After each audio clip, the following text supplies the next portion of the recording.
They mocked him on live TV. He responded with a lawsuit that revealed the shocking truth behind the scenes. The night began like any other for the millions of viewers who tuned into their favorite late-night comedy show. The familiar intro music played, the host stepped onto the stage with his trademark swagger, and the crowd erupted in cheers. It was business as usual, sharp political jabs, cultural commentary, and a sprinkle of self-deprecating humor. But as the night progressed, something felt different. Toward the middle of the show, the host leaned against his desk, smirking at the camera. "And now," he announced, "let's talk about the quiet Trump."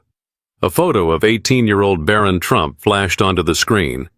The audience chuckled, unsure of where this was going. The host began with light banter, joking about Barron's height and his aloof demeanor. But within moments, the tone shifted. The jokes became personal, dissecting his appearance, mannerisms, and private life. The crowd's laughter wavered, some shifting uncomfortably in their seats. For a brief second, even the host hesitated, as if realizing he might be crossing a line. But instead of pulling back, he doubled down. The punchline landed harshly, eliciting gasps instead of laughter. At home in Florida, Barron was scrolling through his phone when clips of the segment started popping up on social media. His initial reaction was disbelief. Watching it again, he felt a lump form in his throat. The laughter, the cruel commentary. It all felt like a spotlight shining directly on his most vulnerable insecurities. It wasn't just teasing. It felt calculated, mean-spirited. The reaction online was swift.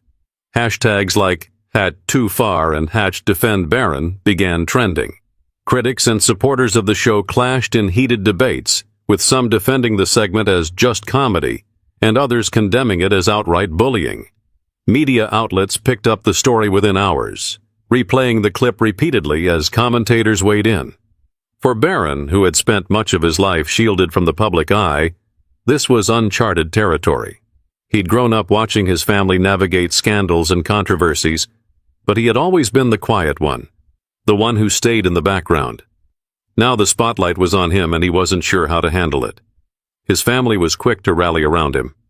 Melania Trump, fiercely protective of her son, was the first to speak out.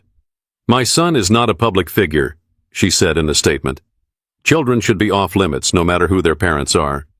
The comment drew praise from supporters and even some critics, but it did little to quell the growing firestorm. Barron spent the next few days avoiding the news, hoping the attention would die down. But it didn't. The clip continued to circulate, the laughter haunting him in every replay. He began to wonder if this was just the way things worked, if being ridiculed was an inevitable consequence of his family name. But something about the situation didn't sit right with him. This wasn't just a passing joke or a momentary lapse in judgment. It was an intentional decision to mock an 18-year-old who had done nothing to warrant the scrutiny. And the more Barron thought about it, the more he realized he couldn't let it go. He replayed the segment one last time, watching every smirk and every word. Then, he turned off his phone and sat in silence. The thought weighed heavily on him. If I don't stand up for myself, who will? But standing up meant stepping into a world he'd avoided for years, a world of scrutiny, controversy, and relentless judgment. Was he ready for what was to come? Barron's mind was a whirlwind in the days following the late-night show's controversial segment. He couldn't escape the constant buzz, headlines dissecting the jokes, viral social media posts debating his reaction, and even unsolicited advice from strangers. Yet amid all the noise, he remained silent. It wasn't that he didn't have things to say. He just wasn't sure anyone would care to listen. The Trump family's mansion in Palm Beach was unusually tense. Discussions swirled among advisors and legal experts, each with their own opinion on how to handle the situation. Some believed ignoring the controversy was the best strategy, while others argued for a public rebuttal. "This will pass, Barron," an older family friend said over coffee one morning. "These things always do. Don't give it more attention." But Barron wasn't convinced. Sitting at the edge of the family's sprawling terrace, overlooking the ocean, he replayed the events in his mind. The laughter from the audience felt louder with every memory, echoing like a taunt. It wasn't just about the embarrassment. He'd grown up learning to handle whispers and stares. This felt deeper, more malicious. The turning point came during a quiet moment with his mother, Melania. Always poised and measured, she had been his unwavering pillar throughout the ordeal. She found him alone in the study, staring blankly at his laptop. Without saying a word, she placed her hand on his shoulder. "You don't have to fight this battle," she said softly. "But if you choose to, you won't fight it alone." Her words lingered in Barron's mind. For the first time, he realized the weight of his own decision. This wasn't just about defending himself. It was about setting a precedent. If he let this slide, it would send a message that public figures, even those as young as him, were fair game for ridicule. And what about others who faced bullying without the platform to speak out? That night, after hours of contemplation, Barron walked into the dining room where his father's longtime attorney was seated. The man had an imposing presence, his silver hair slicked back and his briefcase neatly placed by his side. He looked up as Barron entered, raising an eyebrow in curiosity. "I've made my decision," Barron said, his voice steady despite the weight of his words. "I want to file a lawsuit." The attorney leaned back in his chair, studying the young man in front of him. "You understand what this means, don't you? This won't just be about the jokes. The media will pick you apart. They'll dig into your life, your history, everything. Are you ready for that?" "I've thought about it," Barron replied, meeting his gaze. "And I know it won't be easy. But this isn't just about me. It's about showing people that there's a line, and that crossing it has consequences." The attorney nodded, a faint smile breaking his otherwise stoic expression. "All right," he said. "Then let's make them understand." The lawsuit was filed within days, and news of Barron's decision spread like wildfire. Media outlets pounced on the story, analyzing every detail of the case and speculating on the outcome. The lawsuit wasn't just a legal battle, it was a cultural flashpoint. Some hailed Barron as a symbol of standing up to bullying, while others dismissed him as overly sensitive, accusing the Trump family of weaponizing the courts. But for Barron, the opinions didn't matter anymore. He had made his choice, and there was no turning back. But as the lawsuit gained traction, the question loomed. Would this fight bring the justice Barron sought, or would it only deepen the spotlight he'd worked so hard to avoid? The news of Barron Trump filing a lawsuit against the network landed like a bombshell. Within hours, it became the top story on every major news outlet. Headlines ranged from supportive to scathing. Barron Trump fights back, a bold stand or a fragile ego, and late-night comedy under fire. When is it too far? Social media became a war zone, with hashtags like #StandWithBarron and #satire is free speech battling for dominance. The public's response was deeply divided. On one side were those who praised Barron for standing up for himself, calling the lawsuit a necessary step in holding powerful media figures accountable. "This isn't about politics," one viral tweet read. "It's about basic decency. Leave kids out of it." Others, however, saw the lawsuit as an overreaction, accusing the Trump family of exploiting the situation for attention. "Comedy is comedy," a popular pundit argued during a cable news segment. "If we start censoring jokes, where does it end?" The network itself initially tried to downplay the controversy. A spokesperson released a carefully crafted statement, emphasizing their commitment to free speech and humor, while expressing vague regret over any offense caused. But the damage control wasn't enough. Critics pointed out that the apology stopped short of addressing the real issue, the targeting of an 18-year-old who had deliberately avoided the public eye. The host, meanwhile, remained silent. Known for his biting humor and unapologetic style, he became the center of the storm. Speculation about his reaction swirled, with rumors of heated arguments behind the scenes and tension between him and the network's executives. When he finally broke his silence during an episode of the show, his tone was far from conciliatory. "I make jokes," he said, leaning into the camera with his signature smirk. "Some people can take them, and some people can't." The audience laughed, but the moment felt uncomfortable, even forced.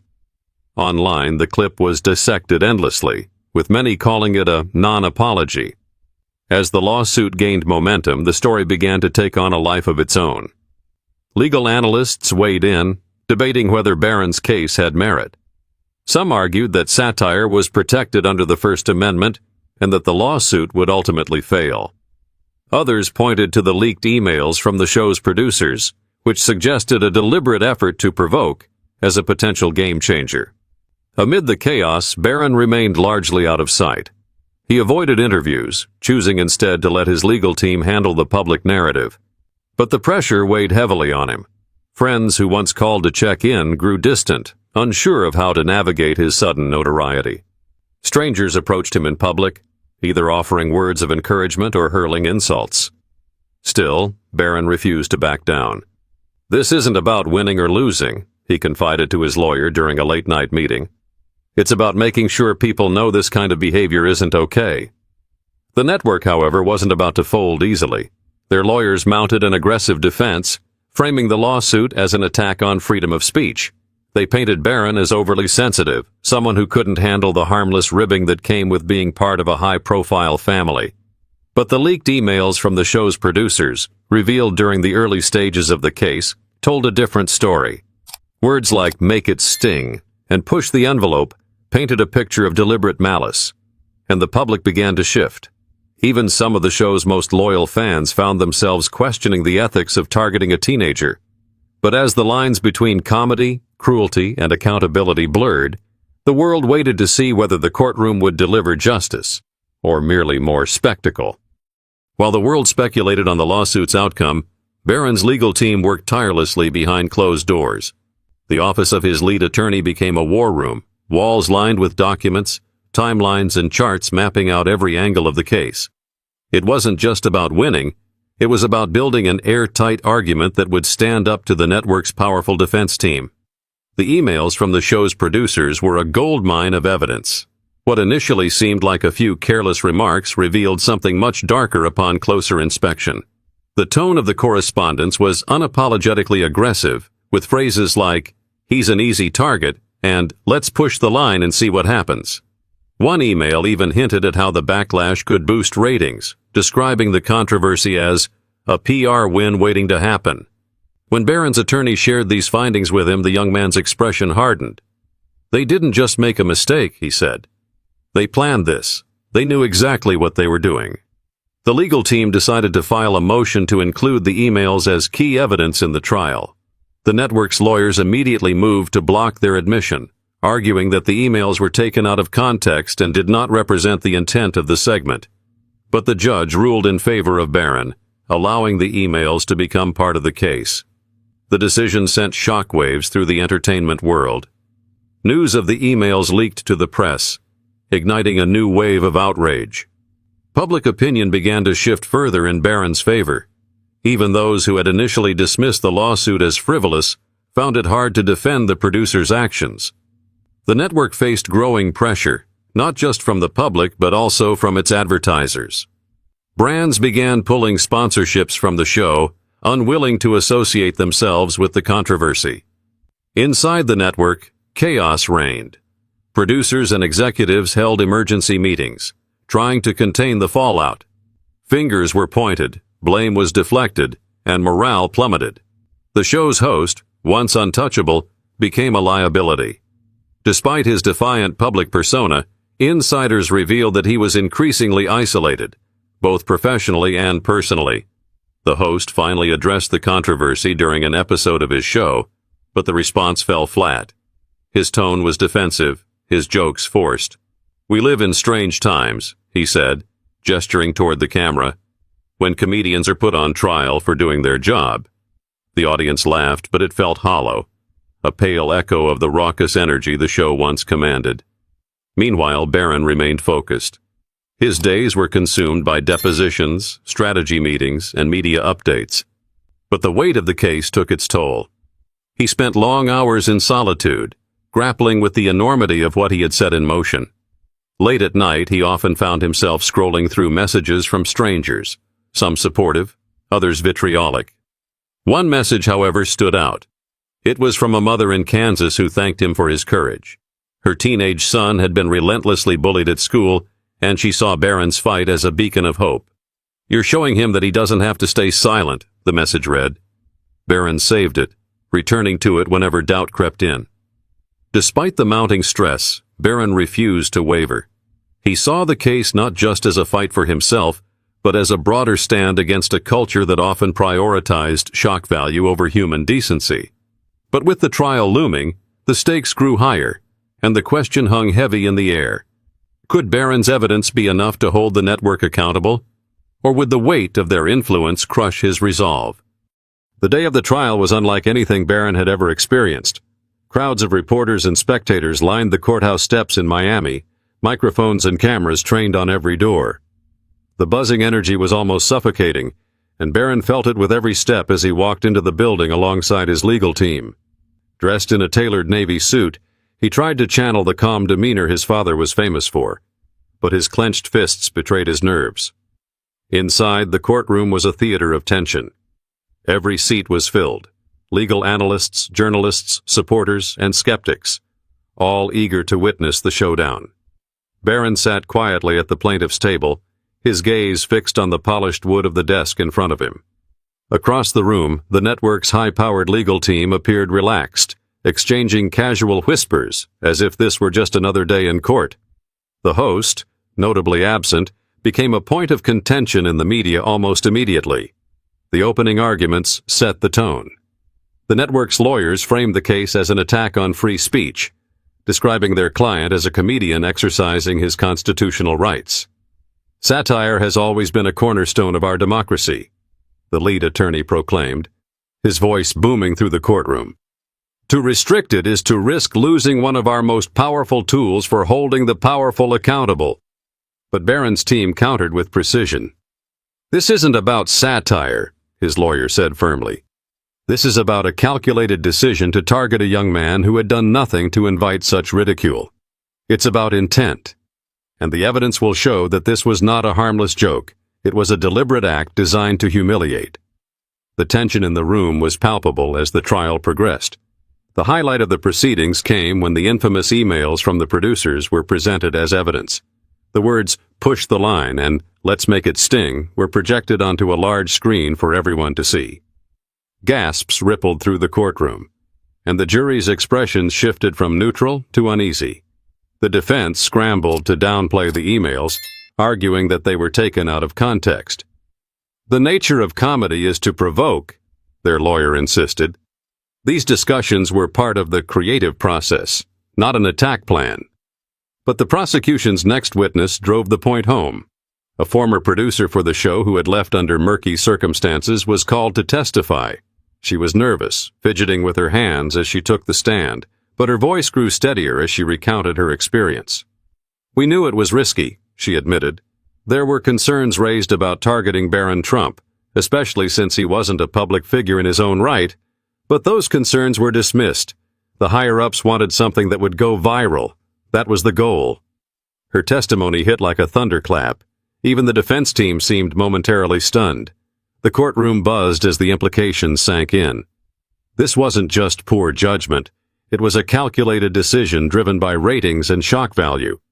Barron's moment came when he was called to the stand.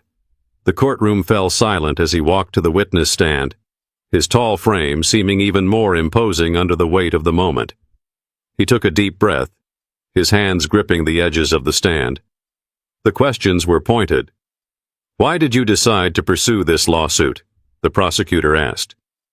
Barron hesitated, his voice steady but filled with emotion when he finally spoke. "Because this isn't just about me. It's about drawing a line. If someone like me, someone with resources, a family that supports me, can be treated like this, what does that mean for everyone else? For kids in school or people without a voice? This isn't about jokes, it's about basic respect." His words hung in the air, resonating deeply with the jury and the audience. Even the network's lawyers seemed unsure how to respond. As the trial continued, the courtroom drama reached a fever pitch. The defense brought their own witnesses, including industry experts who testified about the importance of satire in comedy. But the damage was done. The emails, the producer's testimony, and Barron's heartfelt words had left a lasting impression. But with closing arguments approaching, the final question remained. Would the jury side with Barron's fight for accountability, or would the network's defense of free speech prevail? The jury deliberation felt like an eternity. Each minute stretched, the tension inside and outside the courtroom mounting. Barron sat quietly at the plaintiff's table, trying to stay composed, though his foot tapped restlessly beneath the desk.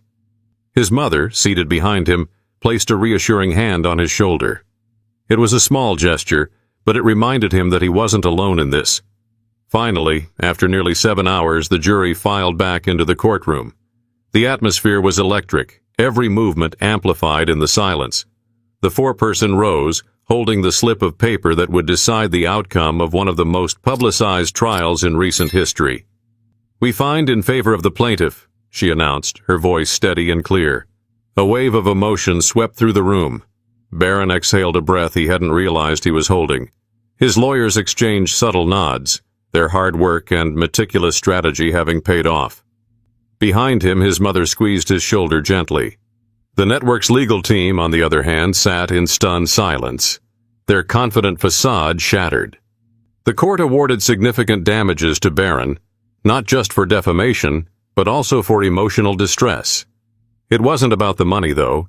For Barron, the victory was symbolic. It sent a message that even those in the media spotlight deserved basic human decency. Outside the courthouse, reporters swarmed as Barron stepped into the midday sun. Cameras flashed, microphones jostled for position, and questions flew from every direction. Barron's attorney addressed the press first, highlighting the importance of the case and what it meant for accountability in media. Then, to everyone's surprise, Barron himself stepped forward. "This case was never about silencing anyone," he began, his voice calm but resolute. "It's about accountability. We all have a responsibility to think about the impact of our words, especially when those words have the power to hurt. I hope this reminds everyone that respect should never be optional." The statement was brief, but it carried weight. Social media exploded with reactions, many praising Barron's courage and maturity. The phrase, "respect is never optional," quickly became a trending hashtag, with users from all walks of life sharing their own stories of bullying and mistreatment. The network, meanwhile, was reeling. The trial had exposed the darker side of its operations, and the leaked emails became a focal point of criticism. Advertisers pulled their sponsorships, and the show's ratings plummeted. Under mounting pressure, the host issued a second, more heartfelt apology during a broadcast. "I crossed a line," he admitted, his voice heavy with regret. "And I've learned from this. To Barron Trump, I'm truly sorry." For Barron, the apology felt too little, too late. But it wasn't about him anymore. It was about the precedent the case had set.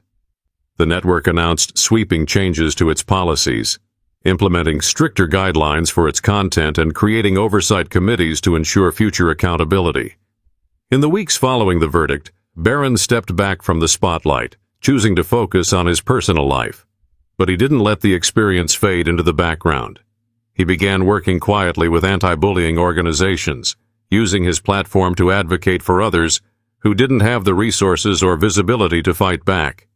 Letters poured in from strangers across the country, parents thanking him for standing up, teens sharing their own experiences with bullying, and even former critics admitting they had changed their perspective. One letter from a teacher in rural Montana stood out to him. "Your courage gave my students a lesson no textbook ever could," it read. "Thank you for reminding us all that even small voices can make a big difference."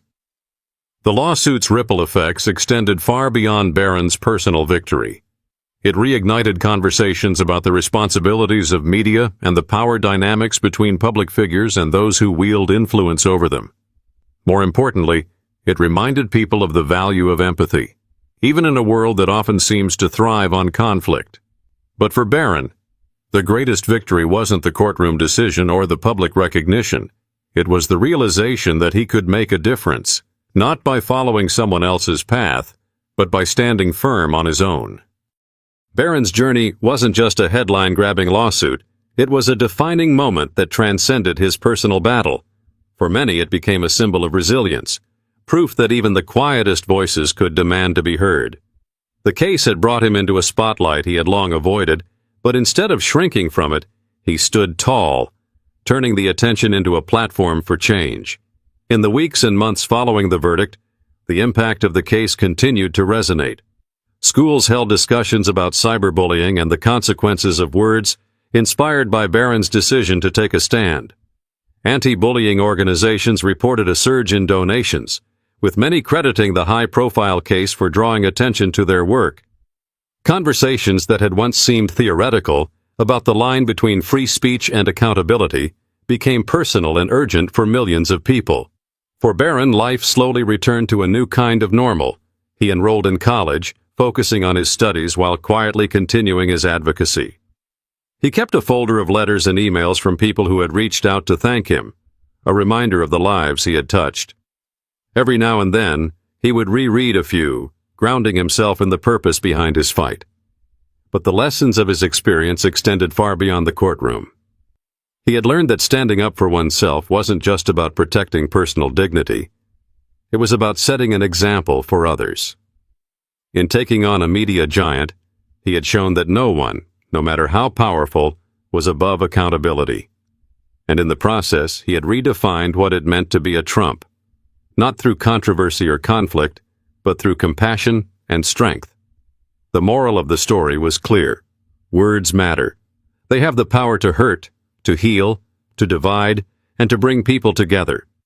And while freedom of speech is a cornerstone of society, it comes with an equally important responsibility: to use that freedom wisely and with empathy. As Barron reflected on his journey, one thought remained constant: the importance of taking a stand, even when the odds seem insurmountable. "It's not about the size of the fight," he once said in an interview. "It's about the reason behind it. If you're standing up for what's right, you've already won." So to those watching, the challenge is clear. What will you stand for? Will you use your voice to make the world a kinder, more compassionate place? Whether it's speaking out against injustice or offering support to someone who needs it, every action matters. If Barron's story has inspired you, let it be a call to action. Share this video, leave your thoughts in the comments, and subscribe to this channel for more stories that remind us of the strength and courage within us all. Because the fight for dignity and respect isn't just Barron's fight, it belongs to all of us. Together, we can ensure that the world becomes a place where kindness and accountability are never optional.